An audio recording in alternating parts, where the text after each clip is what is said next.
how to add or remove interaction control shortcut on Samsung Galaxy S26 Ultra. So let's start the video. First of all, go to app library. Now here, so click on settings app. Now in setting, scroll down and click on accessibility. So after click on accessibility, so click on interaction and dexterity. So after click on interaction and dexterity, so scroll down and you will see interaction control is here. So click on interaction control. So make sure interaction control shortcut button is turned on.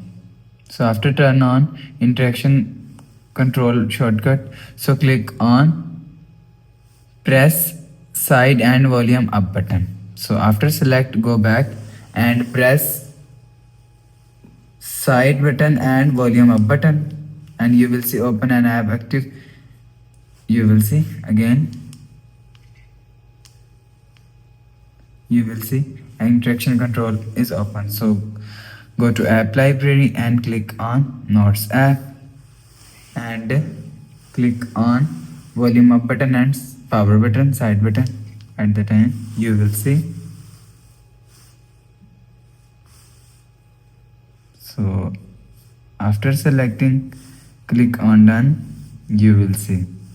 So if you want to remove, so you will see disactive interaction control. So after the process, go back to home screen, refresh phone. So that's how you can add or remove interaction control shortcut on Samsung Galaxy S26 Ultra. So if you like the video, please subscribe. Thanks for watching.